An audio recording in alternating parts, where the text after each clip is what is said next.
கமியோதாஸ் kitchen சொந்தங்களுக்கு வணக்கம்.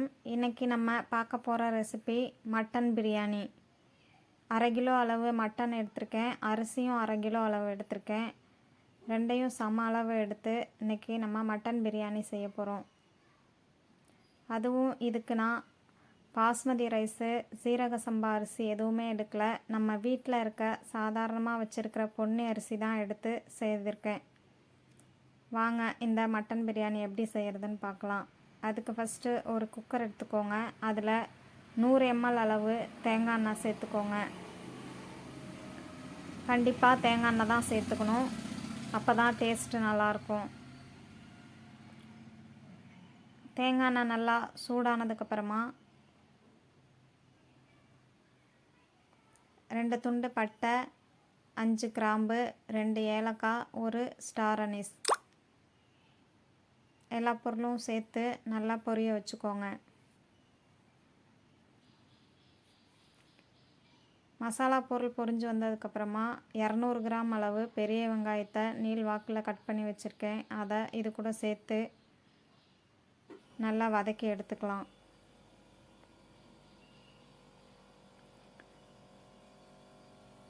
இந்த வெங்காயம் வதங்கி வரத்துக்காக 1/2 டீஸ்பூன் அளவு உப்பு சேர்த்துக்கோங்க.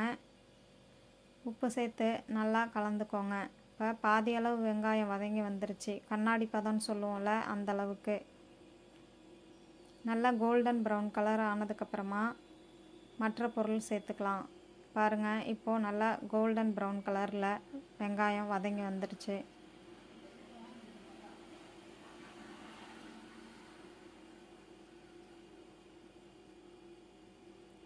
இது நல்லா வதங்கி வந்ததும் கொஞ்சம் போல் புதினா, கொஞ்சம் போல் கொத்தமல்லி, 2 பச்சை மிளகாய் இதையும் சேர்த்து ஒரு நிமிஷத்துக்கு நல்லா வதக்கிக்கோங்க.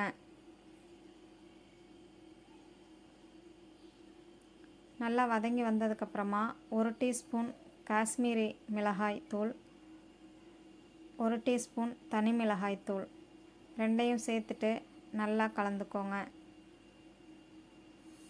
இந்த காஷ்மீரி மிளகாய் தூள் எப்படி வீட்டிலையே அரைக்கிறதுன்னு நான் ஒரு வீடியோ போட்டிருக்கேன். அதை டிஸ்கிரிப்ஷன் பாக்ஸில் கொடுக்குறேன், செக் பண்ணி பார்த்துக்கோங்க. இதில் 50 கிராம் அளவு இஞ்சி, 25 கிராம் அளவு பூண்டும் எடுத்து பேஸ்ட்டாக எடுத்து வச்சுருக்கேன்.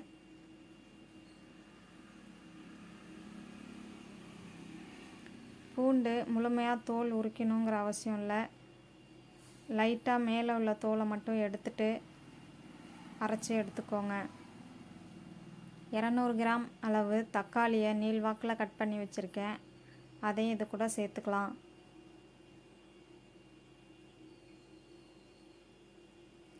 தக்காளியை சேர்த்துட்டு நல்லா வதங்கி வந்ததுக்கப்புறமா 100 கிராம் அளவு தயிர் எடுத்திருக்கேன். அதையும் இது கூட சேர்த்துக்கலாம்.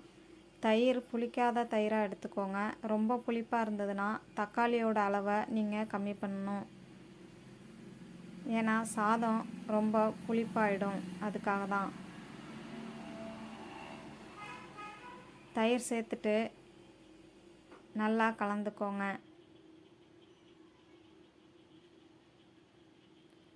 நல்லா வெங்காயமும் மசிஞ்சு வந்துட்டு ஆயிலும் பிரிஞ்சு வரணும். பாருங்கள், இப்போது நல்லா ஆயிலெலாம் பிரிஞ்சு வந்துட்டு தக்காளியும் நல்லா வெந்து வந்திருக்கு.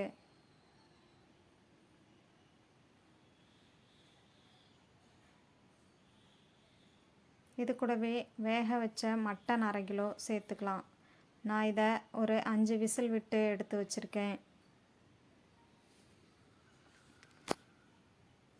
மட்டன் வேக வைக்கும்போது கொஞ்சம் போல் இஞ்சி பூண்டு விழுது, தனி மிளகாய்த்தூள், உப்பு இந்த 3ஐயும் போட்டு வேக வச்சு எடுத்துக்கோங்க.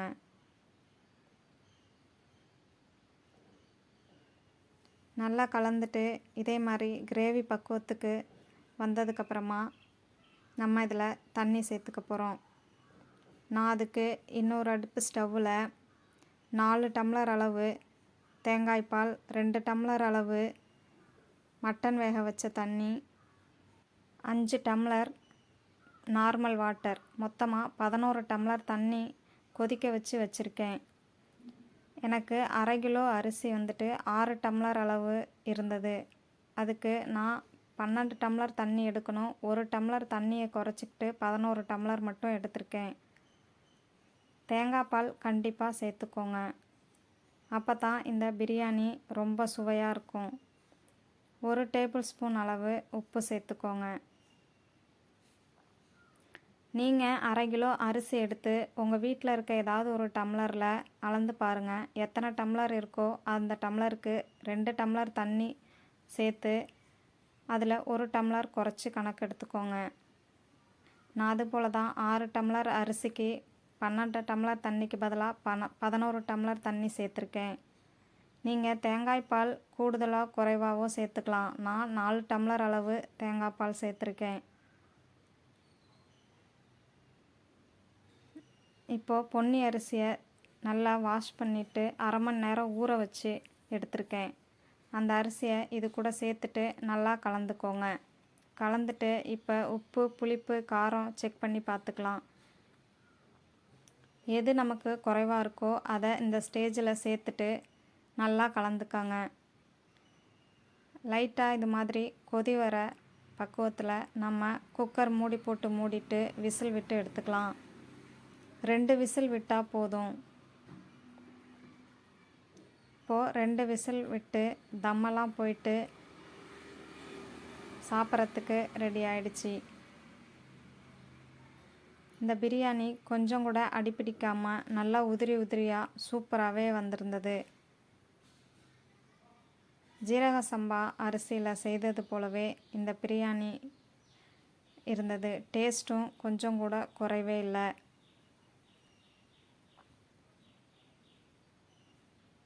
பாருங்கள், ஒன்றோட ஒன்று ஒட்டி பிடிக்காமல் நல்லா உதிரி உதிரியாக சூப்பராக வெந்து வந்திருக்கு. இப்போது லைட் வெளிச்சத்தில் பார்க்குறதுக்கு உங்களுக்கு எல்லோ கலரில் தான் இருக்கும். நான் இதை சாப்பிடும் போது இலையில போடுறேன். அப்போ பாருங்கள், ஒரிஜினலான பிரியாணியோட கலர் இருக்கும். தேங்காய் எண்ணெய், தேங்காய் பால் சேர்த்து பண்ணும்போது நம்ம கல்யாண வீடுகளில் சாப்பிட்ற அளவுக்கு டேஸ்ட்டு அப்படியே இருக்கும். நீங்களும் இதே அளவுகளோட உங்கள் வீட்டில் பிரியாணி செய்து பார்த்துட்டு உங்களோட எக்ஸ்பீரியன்ஸு எப்படி இருந்ததுன்னு என் கூட கமெண்டில் ஷேர் பண்ணுங்கள். இப்போ பாருங்கள், பிரியாணியோட ஒரிஜினல் கலரு நமக்கு வந்திருக்கு.